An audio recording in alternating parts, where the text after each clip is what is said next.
Bonjour, bienvenue. So today we're back again with another reaction video, and this is to Point Culture Pokemon 2, Pokemon 3. And shout out to Links to Sun for the video, and shout out to Leaf on the Wind for doing the English subtitles for this one. So I was kind of interested about Mimikyu's backstory in the last video, as it sounded very dark, which was kind of surprising. So I believe this video is going to go a bit more in depth about that. And shout out to Leaf on the Wind for the English subtitles. And let's get right into it. Let's go.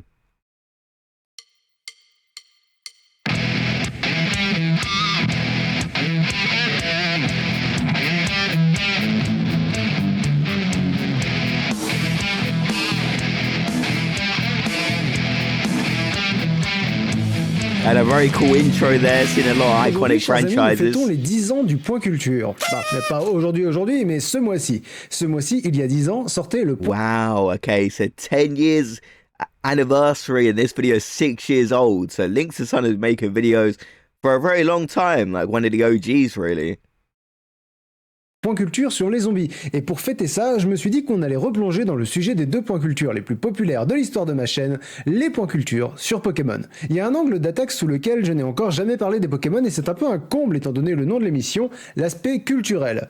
Beaucoup de gens sont enclins à râler sur le manque d'imagination de certains Pokémon, sans savoir qu'en réalité leur design renferme une petite pépite d'une culture qu'ils ignorent. Souvent c'est le folklore japonais, mais ça peut aussi être d'autres mythologies et traditions, voire même des curiosités biologiques du monde réel. Je vous propose donc 20 explications. And that's quite a good point, actually, about the background about Pokemon. I never really knew they were based on anything. I just thought someone came up with some cool designs and backstories for the characters.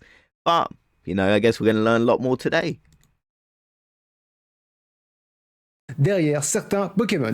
Avant de commencer, j'aimerais rendre à César ce qui est à César et remercier la biologiste Xan Ucheon, dont je massacre sûrement le nom, pour son excellent travail sur Bulba News entre 2010 et 2013. Quand j'ai commencé à faire mes recherches, j'ai vu qu'elle avait déjà compilé des infos dont je pourrais me servir, rendant tout le travail que je voulais faire pour cette vidéo redondant. Donc je lui ai demandé si je pouvais la citer, elle a dit oui, je lui ai promis que je parlerai de son Patreon, donc elle est biologiste, mais elle fait des webcomics et elle a donc un Patreon sur lequel... See, people like this are real heroes off the internet, like... People help with the subtitles for these videos as well that I react to. It's sort of people like that I really do like on the internet, you know. That could pile all this information. Vous pouvez la soutenir à raison de quelques dollars par mois. Cela étant dit, il est temps qu'on règle un vieux conflit. Numéro 1, Canartichaud.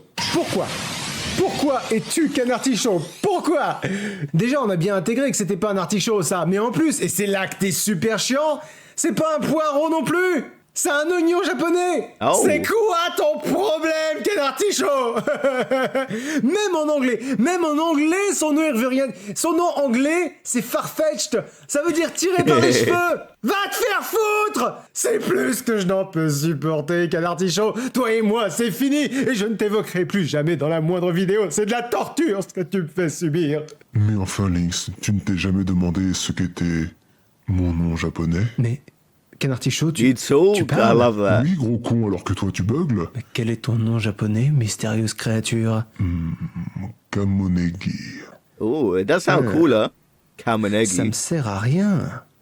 En fait, en japonais, kamo c'est canard et negi oignon. Ça renvoie à une expression qui peut avoir deux sens. Croiser un canard avec un oignon, c'est croiser un animal qui peut se faire bouffer avec son accompagnement. Donc le premier sens de l'expression, c'est vivre une expérience improbable mais bien heureuse. Un peu comme croiser un dresseur suffisamment débile pour t'échanger un piaf-à-bec, Pokémon très commun dans le jeu, contre un Canartichaud, Pokémon dont il n'existe qu'un seul individu dans le jeu.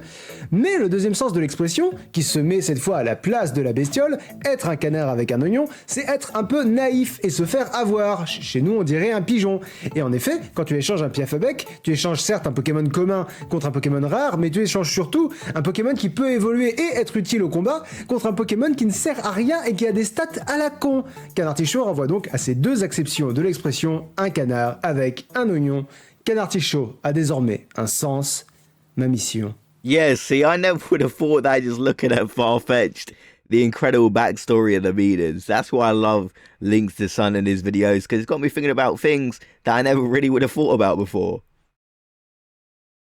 Est accompli. Numéro 2, quand j'étais jeune, je pensais que Paras et Parasect étaient des Pokémon vaguement inspirés du concept de symbiose entre deux espèces, c'est-à-dire que les champignons sur le dos du Pokémon se servaient de la bestiole autant que la bestiole se servait des champignons. Une relation à bénéfice mutuel si vous voulez. En réalité, Paras et Parasect semblent être inspirés par les nymphes des cigales. Elles ont une couleur semblable, vivent dans la terre comme le Pokémon en question et ont les mêmes petits crochets. Mais alors le champi, me demanderez-vous? Alors le Pokédex l'identifie de façon très pratique comme un Toshukaso, un champignon qui existe réellement et dont le nom scientifique est Cordyceps sinensis. Contrairement au champi de Paras, le Cordyceps sinensis ne s'en prend pas aux larves de cigales mais aux chenilles de Titarod, un papillon asiatique. Le Cordyceps sinensis infecte les chenilles qui vivent sous la terre, puis finit par les tuer. Le corps de la chenille se momifie et le Cordyceps pousse à l'extérieur de la chenille vers l'air libre pour diffuser ses spores dans l'air et permettre sa reproduction et le parasitage d'un nouvel hôte. C'est déjà bien dégueu, mais le comportement du champignon de Parasect tel que décrit dans le Pokédex évoque un autre genre de relation parasitaire, le fameux Cordyceps unilateralis, qui infecte une espèce de fourmi jusqu'à son esprit, lui faisant changer de comportement. Le champignon va inciter la fourmi à grimper en altitude afin que quand il tuera son hôte et sortira de son cadavre momifié, les spores seront disséminés en hauteur et pourront ainsi contaminer une zone plus vaste. C'est la relation qui unit, si j'ose dire, l'insecte et le champignon qui crée le Pokémon Parasect, puisque dans le jeu... What? That's actually insane. See, I find stuff like this so interesting, even though I have no knowledge about this type of topic. But it kind of reminds me of this movie that came out this year, Cold Storage. I don't know if anyone has seen this movie, but it's sort of like a parasite that attaches onto a host and it makes the host climb up and then it like blows up and then spreads. So that's probably what this is based on, that creature. That's crazy. I never knew that. But yeah, if you've seen the movie Cold Storage, then you probably know what I'm talking about. If you haven't seen the movie, then you probably think, what is this guy talking about?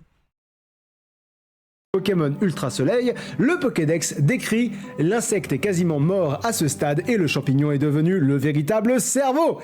N'est-il pas mignon?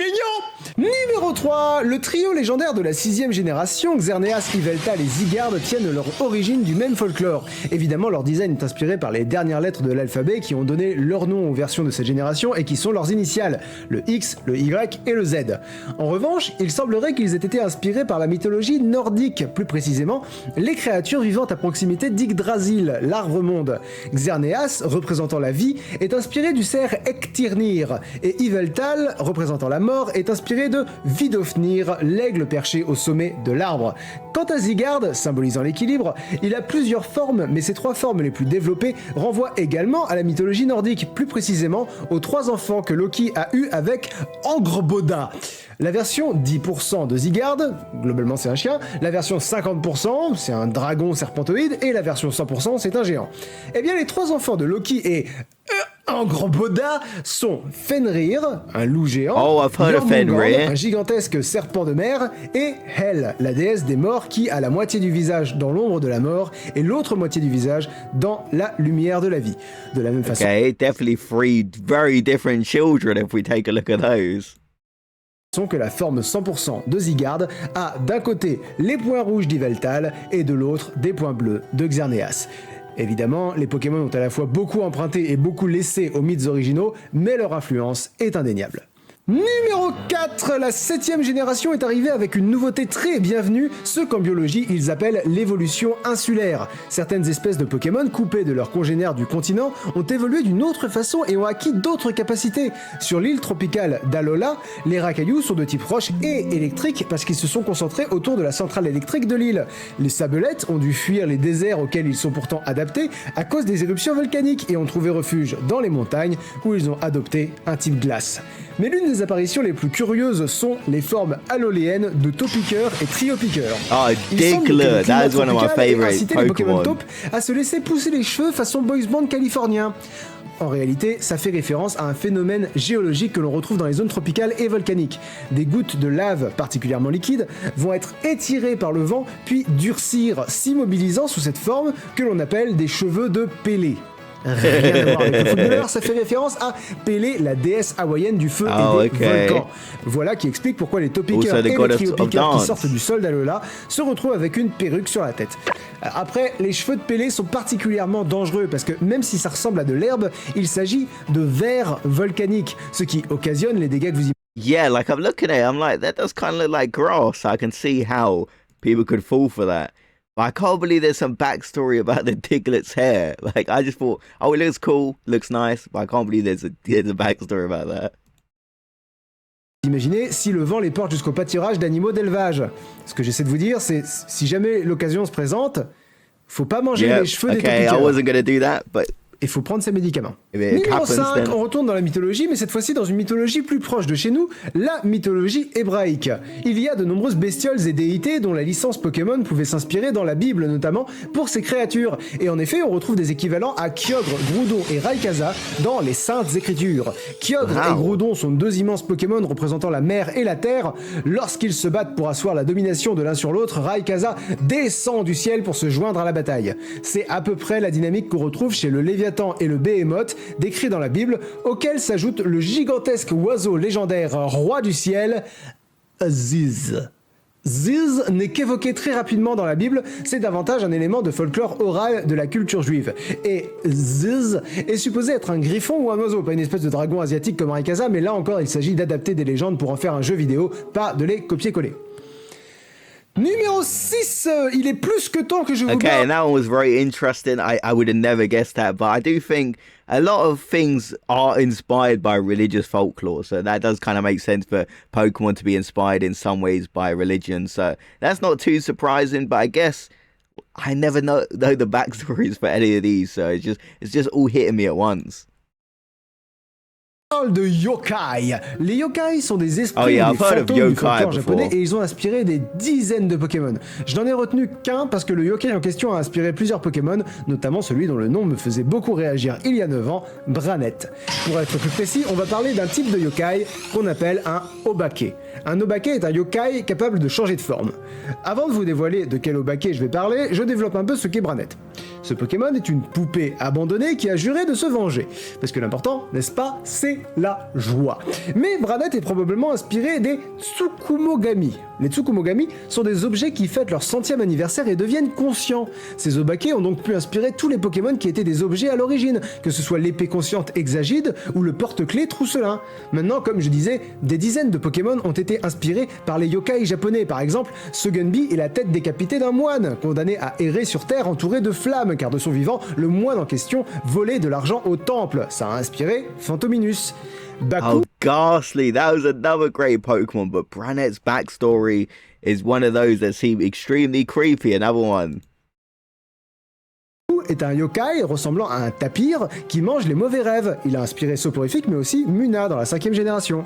Le Kitsune est un renard malicieux à 9 queues qui a inspiré Goopix et son évolution Fauna. Oh yeah, and the Kitsune, oh that's pretty famous outside of, like, everybody's kind of heard of the Kitsune before, I feel like.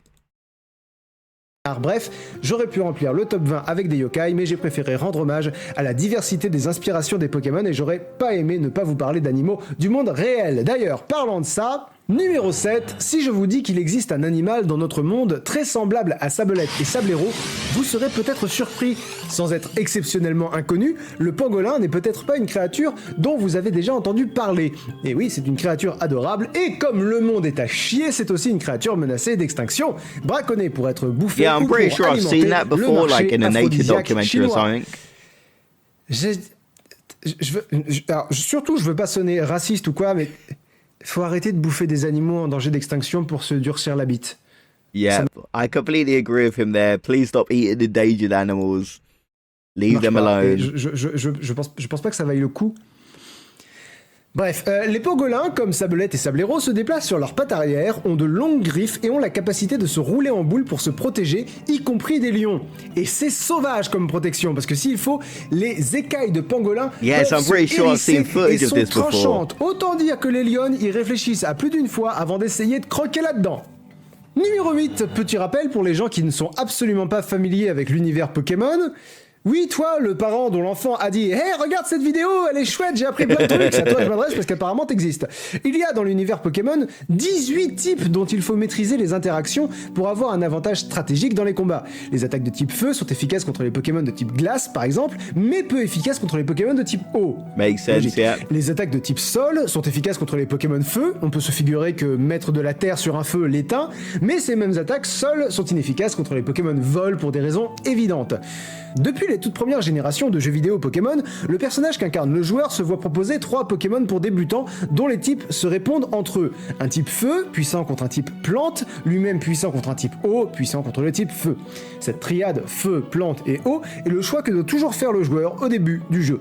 I used to always pick the fire type as my starter Pokemon. À cette triade, Nintendo a ajouté un petit twist dans la 6ème génération.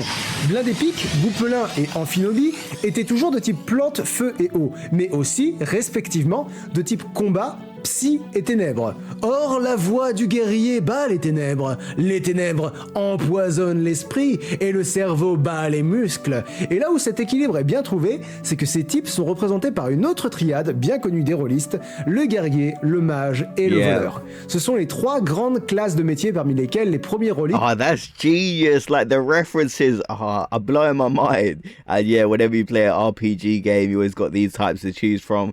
Normally, I pick the mage. Let me know what you guys kind of pick in the comments.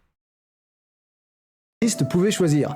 Bon, dans la plupart des médias, ces choix se sont diversifiés et ont évolué, mais il y aura toujours cette trinité primordiale entre le guerrier, représenté par l'armure et le type combat de Blindépic, le mage, représenté par la baguette magique, la robe et le type psy de Goupelin, et le voleur, classe représentée par l'iconographie ninja et le type ténèbres attribué à Amphinobie. Numéro 9, retour à la biologie, mais avec une plante cette fois-ci, une plante d'Océanie et un Pokémon de la première génération, Rafflesia. Autant Mystère semble être inspiré de la Mandragore, autant ses évolutions, Orchide et Rafflesia, sont inspirées d'une fleur qu'on trouve en Indonésie, la Rafflesie. Cette plante a seulement 4 particularités, ça va. D'une part, c'est la fleur la plus grosse du monde, avec 1 mètre de diamètre. Si vous vous dites que ça pourrait être romantique de s'en offrir, Probably ça ne l'est poisonous, pas. right? I'm about to Non, guess. pour 2 raisons. D'une part, elles sont protégées, parce qu'elles sont pratiquement impossibles à faire pousser en captivité. Et d'autre part, elles sentent la mort. Littéralement. Elles sentent la chair en décomposition. C'est parce que pour sa pollinisation, la plante compte sur les mouches et autres insectes saprophages, coprophages, nécrophages, bref, les dégueux, hein, si on veut être très clair. Troisièmement, si vous êtes très fidèle à ma chaîne, vous vous souvenez de m'avoir entendu me plaindre que Rafflesia était bleue, alors que son corps était clairement une tige. C'est en fait une excellente adaptation de la Rafflesie, puisque cette dernière est une plante non chlorophyllienne. Oh. La chlorophylle est le pigment qui permet à la plupart des plantes d'absorber la lumière et leur donne une couleur verte. Et il se trouve que la Rafflesie en est dépourvue. Mais ceux qui ont suivi en cours savent que la chlorophylle permet la photosynthèse, le mécanisme qui permet à la plante de transformer See, that's the thing. I definitely didn't pay attention in class, so I appreciate the explanation. l'eau et le dioxyde de carbone en glucides pour sa propre croissance et en oxygène pour qu'on puisse respirer, ce qui est bien sympa.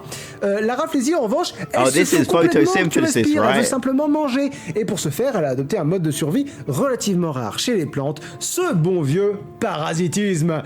Elle ne parasite qu'un seul type de plante, les tétrastigmas. Ce sont des lianes, et donc à l'intérieur de ces lianes, on a les racines, si vous voulez, de la Rafflesia, qui va émerger sous forme de bourgeons. Les bourgeons vont grossir pendant des mois avant d'éclore, de puer la mort et de mourir elle-même au bout d'une petite semaine. Ça fait deux phénomènes biologiques un peu dégueulasses que Pokémon essaye de faire passer pour mignons. Est-ce que c'est fini? Bon, je sais pas d'après toi. Definitely not. Numéro 10, mais retour à cette bonne vieille culture japonaise un instant, voulez-vous, grâce à un Pokémon dont j'ai mis des années à comprendre l'intérêt de l'existence, Serfrousse. Pour moi, pendant longtemps, Serfrousse, c'était cool. Genre, félicitations, vous avez inventé le cerf. Wow, bravo, bien joué. Oui, puis on pouvait pas dire qu'ils étaient à court d'imagination, à l'époque c'était la deuxième génération. Il y avait Démolos, Volcaropod, Scarino, Stylix, ils savaient où chercher pour avoir des Pokémon. Yeah, like that's just a deer, like Pidgey's just a pigeon or birds. So what's gonna be the backstory here? Pokémon cool, insolite, intéressant. Et puis il y avait ce putain de Serfrousse à la con. Alors, comme toujours, on se penche sur le nom anglais, Stantler. Ça vient de stag et antler. Le premier veut dire cerf et le deuxième veut dire bois. Dans le sens ramure, quoi, les bois du cerf. C'est un cerf qui a des bois. Eh, cerfrousse, tu sais ce que c'est le comble pour un cerf? C'est quand il sert à rien. Mais je m'étais pas penché sur le nom japonais, et donc original, de cerfrousse. Odoshishi. Et enfin, l'explication est évidente. Numéro 11, non je déconne, on va développer un peu. Un shishi odoshi, c'est un épouvantail. Et là tu te dis, cerfrousse. Ok. Frousse. Stag fright. L'explication était peut-être dans le nom français depuis le début. Les Japonais ont inventé un type particulier d'épouvantail. Des ballons sur lesquels sont dessinés des cercles concentriques. Les oiseaux pensent qu'il s'agit de l'œil fixe d'un prédateur et dans le doute ne s'approchent pas. C'est le design que sont supposés évoquer les ramures de cerf-frousse. Mais alors, ça n'explique pas pourquoi un cerf. Eh bien, c'est parce que la traduction littérale de shishi odoshi, c'est effrayeur de cerf. Un peu comme en anglais on dit scarecrow pour effrayer les corbeaux. En fait, cerfrousse c'est un Pokémon jeu de mots, un peu comme un casse-noisette qui serait effectivement une noisette. Voilà. Par contre, Roucoule, c'est juste un pied à faire, on est bien d'accord là-dessus. Numéro 11. Non, parce que quitte à adapter un animal de la vraie vie en Pokémon, autant en prendre un qui a un peu de panache, quoi, comme Rollicante, par exemple. Alors, ceux qui savent de quoi Rollicante est une repompe voient déjà très clairement son équivalent du monde réel. Mais les autres se disent sans doute qu'il n'y a aucune chance qu'une merde pareille existe. Rassurez-vous, tous les scientifiques de la planète ont pensé comme vous à une époque. Rollicante est un Pokémon adapté du Sélacanthe. Ce poisson, un peu cauchemardesque, était supposément éteint depuis la fin du Crétacé, avec les dinosaures. On en trouvait des fossiles, mais c'est tout. Et un jour, en 1938, la scientifique Marjorie Courtney Latimer en a identifié un en Afrique du Sud. Je vous laisse imaginer ce que ça doit faire de tomber sur un animal dont tu es sûr qu'il a disparu. Aujourd'hui, nous connaissons deux espèces de sélacanthes, les Latimeria chalumnae et les Latimeria menadoensis. Et évidemment, les plus attentifs d'entre vous auront entendu que le genre de ces poissons garde la trace du nom de la scientifique qui les a découverts. C'est d'ailleurs rigolo de lire dans le Pokédex des derniers jeux Pokémon que Rollicante tient son nom du patronyme de la personne qui l'a découvert. Le professeur Relicanthus, peut-être, on ne sait pas. Quand on parle de sélacanthes, on entend parfois dire d'eux que ce sont des fossiles vivants, parce qu'ils n'auraient prétendument pas évolué depuis des millions d'années. En réalité, c'est faux. Tous les animaux évoluent vivant parce qu'il n'aurait prétendument pas évolué depuis. Oh, okay. Christian Boutin, famous French conservative leader. I like the little reference there. Haven't evolved in millions of years. Obviously, she still keeps those beliefs that are kind of outdated. Depuis des millions d'années. En réalité, c'est faux. Tous les animaux évoluent, mais il est vrai que leur apparence est très semblable à leurs cousins éloignés fossilisés. Ce qu'on peut en revanche dire, c'est qu'il s'agit d'un taxon Lazare. Oh là, deux mots très compliqués. Alors, un taxon, c'est juste un terme générique pour désigner les catégories de classement du vivant, genre les familles, les espèces, les ordres, les genres, tout ça, ce sont des taxons. Et alors, un taxon Lazare est un taxon que l'on croyait disparu, uniquement fossile, mais qui réapparaît. C'est le cas du poteau roux de Gilbert, redécouvert en 94. Tu peux plus te cacher, Gilbert, on a découvert le poteau roux. C'est aussi le cas du cagnou, redécouvert en 2005, ou encore de la tortue de Fernandina. Wow, that's actually really interesting about all the species that went forward extinction come back. On a parlé folklore, on a parlé botanique, on a même parlé cuisine, mais on n'a pas encore parlé d'extraterrestres. Et c'est là qu'intervient Ténéfix. Ce Pokémon est l'incarnation vidéoludique de l'apparition de Kelly Hopkinsville. Le 21 août 1955. See, I would have looked at that and wouldn't have really thought an alien, but the more I look at it, I can see the reference. Like, at first I'd be like, I don't really see it, but now that you point it out, I can't help but see an alien. It's so weird. À Hopkinsville, dans le Kentucky, Billy Ray Taylor rend visite à la famille. I love the way he just went proper American when he said that name. Sur la ferme. Il raconte ça à ses amis, mais qui ne le croient pas. L'ambiance se pète un peu la gueule quand le chien se met à aboyer et se cache, manifestement terrifié, sous la maison. Billy Ray et Elmer Sutton sortent et voient une créature humanoïde d'1 mètre de haut, avec de grandes oreilles, de longues griffes et des yeux qui brillent. Les gars, ils voient un Ténéfix, clairement. Alors, qu'est-ce qu'ils font? Qu'est-ce que tu ferais, toi, si tu voyais des extraterrestres dans ton jardin? Try and capture Bien sûr. Naturellement, ils vont chercher un shotgun à l'intérieur et ils tirent dessus. Bienvenue sur Terre, gros fils de pongiste. Seulement, la créature encaisse, se redresse et va se cacher. Elmer et Billy Ray rentrent au... See, now I would try and take a video for it, but back then I guess you would try and capture it. I don't know if you'd try and kill it because, you know, I don't know if you want to start beef like that because it might be more powerful than you. I feel like it's kind of a bad way to go. But I mean, try and capture it, try and do something with it. Because, you know, you could take that in for evidence. and you want proof because nobody would believe you, right? Au bout de plusieurs minutes dans la maison. Et là, stupeur. Une autre créature les regarde par la fenêtre, à l'autre bout de la maison. Eh ben, ils tirent dessus! À travers la fenêtre, ils en ont rien à foutre! Ils vont voir s'ils l'ont bien touché, et là, ils voient 3 de ces créatures flotter dans les airs. Exactly. Pendant 3 heures, ils tentent en vain de gâcher le potentiel premier contact de l'homme avec une vie intelligente extraterrestre, mais comme cette dernière résiste, ils vont voir des spécialistes de l'usage irréfléchi et irresponsable de la violence. Ils vont voir la police du Kentucky. Sur place, ils ne trouvent que des vestiges de fusillade, mais aucune trace de petits hommes verts. Si le shérif ne remet pas en doute la sincérité des témoins, il estime qu'ils ont été victimes d'une mauvaise farce. Aujourd'hui, l'hypothèse privilégiée est que la famille Sutton a eu affaire à un couple de grands-ducs d'Amérique qui défendaient leur nom. Moi, je dis soit ça, soit des ténéfixes.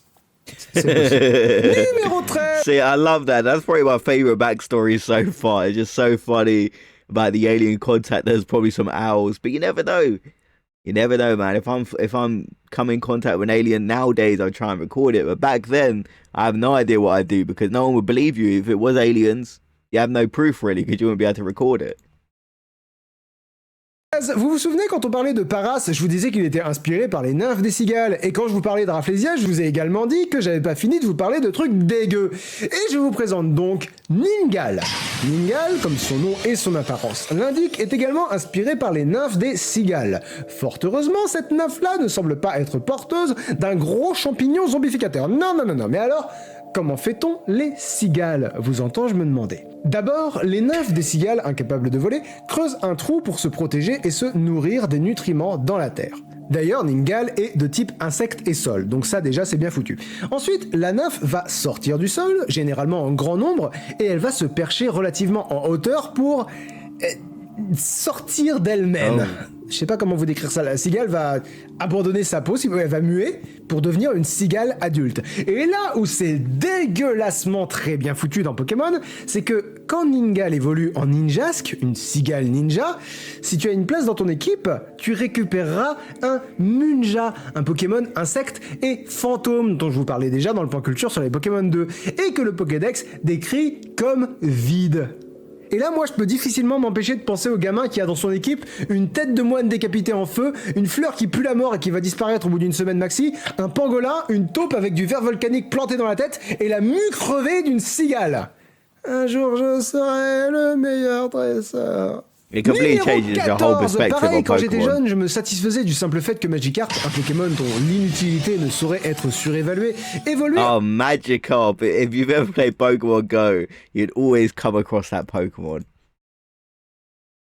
En Léviator, un monstre marin capable de détruire des villes Hey, si la moutarde lui Gyarados, monte that au was nez. a great one. Mais j'ai appris des années plus tard que là encore, ça vient d'une légende chinoise. Contrairement à ce que l'on pense souvent, Magikarp n'a pas aucune capacité. Il en a une, la fameuse attaque Trempette, qui n'a aucun effet. Mais si Trempette est une bonne traduction de Splash, le nom anglais de l'attaque, ce dernier en revanche est une mauvaise traduction, semble-t-il, de Aneru, qui veut dire faire un petit saut. Ça explique que des Pokémon comme Spoink ou Laporeille maîtrisent cette attaque. Voilà, autant Trempette on voit pas, autant petit saut, bah oui, petit lapin, petit ressort, oui ça saute. Et les carpes japonaises sautent également à la surface de l'eau, parfois même super haut. Et là où c'est pertinent, Yeah, I'm pretty c'est que sure donc, I've seen d'après some la videos fameuse of légende this. chinoise, si une carpe parvient à remonter une cascade connue sous le nom de Porte du Dragon en sautant, cette carpe se transformerait en dragon. Cette légende est une métaphore de l'échelle sociale à laquelle il est difficile de grimper, mais dont la récompense de l'ascension vaut son pesant de Pokédollars. De la même façon, Magikarp ne maîtrise aucune attaque capable de faire des dégâts. Le faire évoluer est donc particulièrement difficile, puisqu'il ne peut pas gagner de combat à lui seul, mais la récompense en vaut souvent la peine. Je pense que Léviator est l'un des Pokémon que j'ai le plus eu dans mes équipes ces 20 dernières années. Rien que pour le kiff d'avoir à mes côtés un Pokémon qui se fait nommer le dieu de la destruction. Pokédex, tu en fais trop, copain. Numéro 15, il y a un truc qui m'emmerde dans Pokémon parce que c'est pas carré. Les types. Par exemple, il y a toute une catégorie de Pokémon qui existe qui s'appelle les Pokémon fossiles. Ce sont des Pokémon préhistoriques fossilisés dans de la roche. Si tu apportes un tel fossile à un scientifique avec une blouse et des lunettes, il pourra faire de la science et ça donnera un Pokémon. Bon, ok. Le Pokémon en question sera systématiquement de type roche. Bon, c'est cohérent, le Pokémon est issu d'une caillasse. Amonita, par exemple, est de type eau et roche, puisqu'il représente l'ammonite, une sous-classe éteinte de mollusques marins. marin. Bon, Anorith est un Pokémon roche et insecte parce qu'il est inspiré de l'Anomalocaris, une bestiole dégueulasse du Cambrien moyen qui est donc incroyablement éteinte et qui est un arthropode, l'embranchement où l'on retrouve les arachnides, les myriapodes et donc également les insectes. Donc dans Pokémon on fout tout ça dans le type insecte et ça marche. Mais Lilia et Vassilis, puisque c'est d'eux dont il est question, sont des Pokémon roches et plantes, alors que ce ne sont pas du tout des plantes.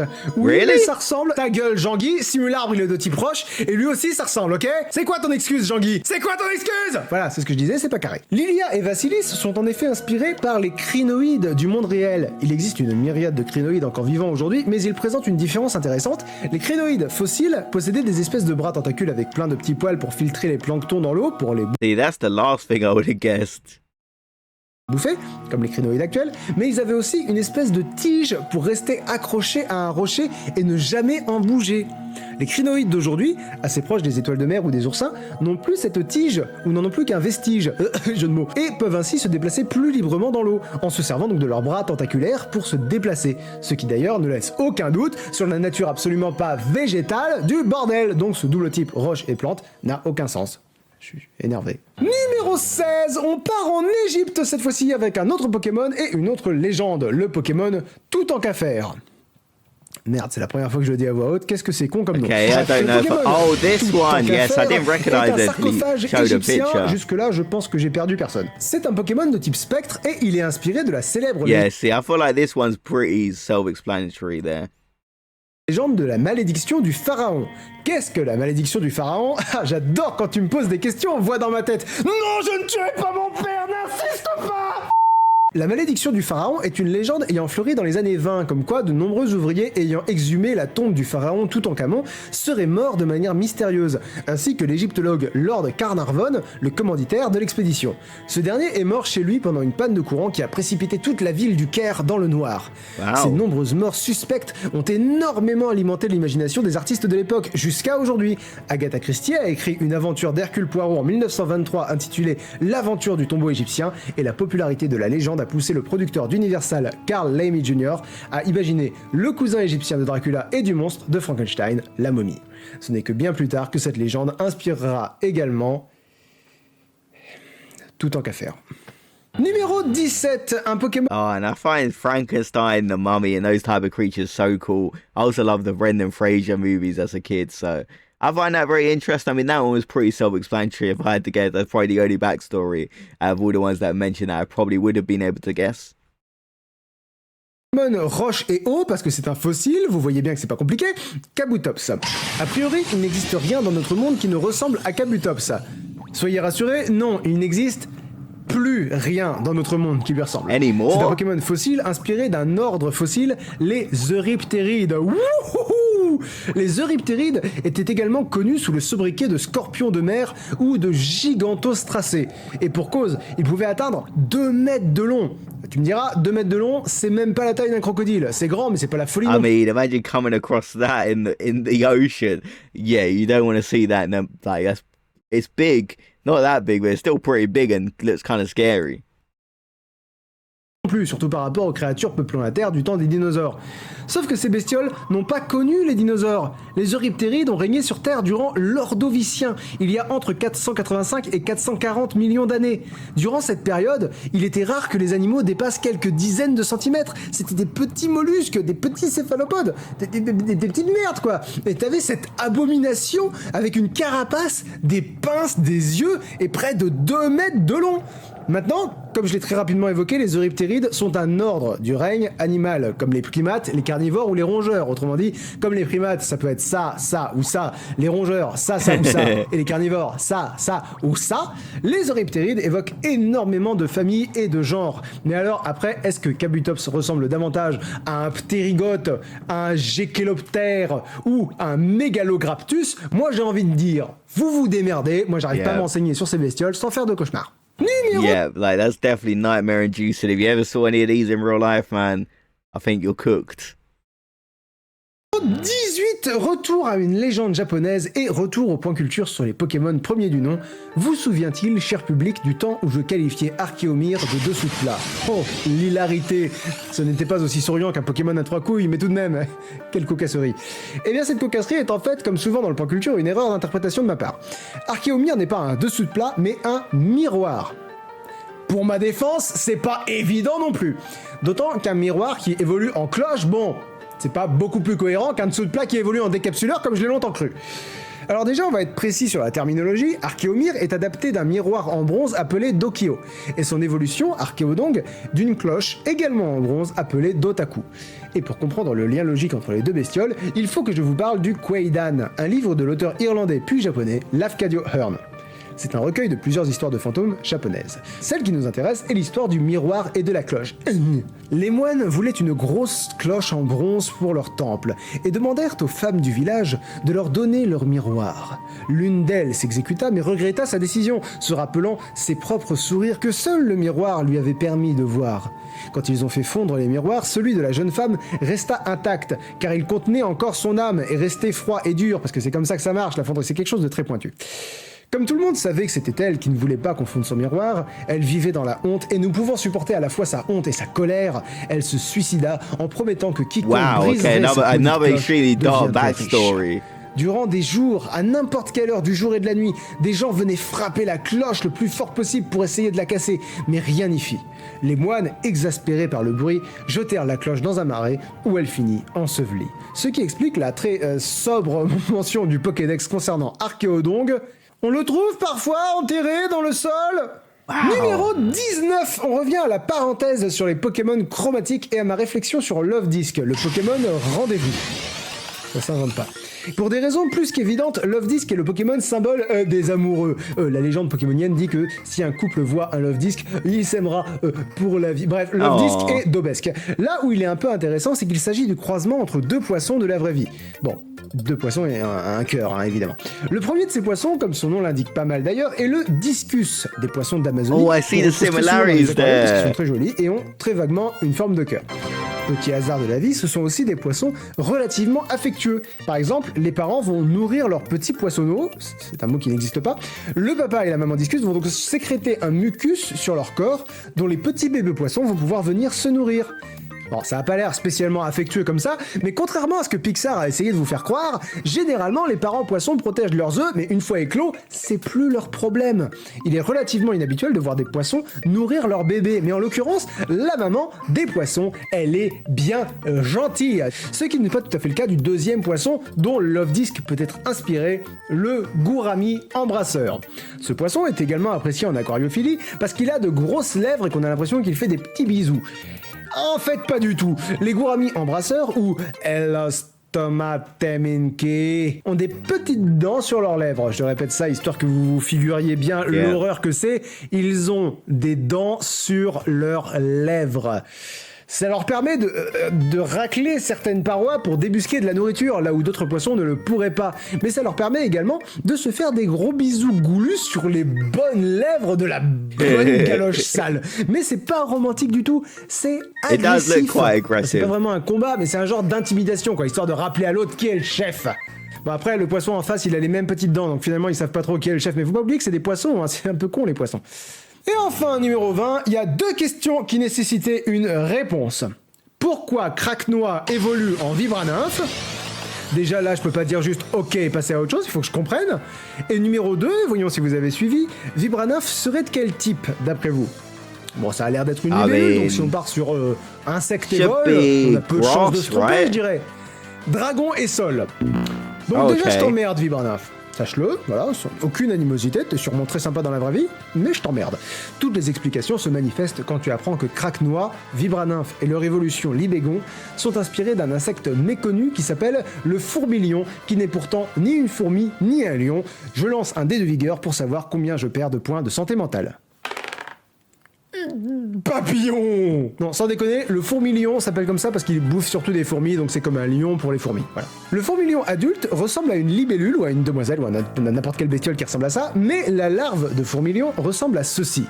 Bon, la ressemblance avec Oh. Craque-Noix est pas évidente, mais elle le devient quand tu en apprends plus sur le mode de prédation de la larve de fourmilion, domaine de connaissance très précis. Les larves de fourmilion creusent un terrier en forme de cône dans le sable pour prendre au piège les fourmis.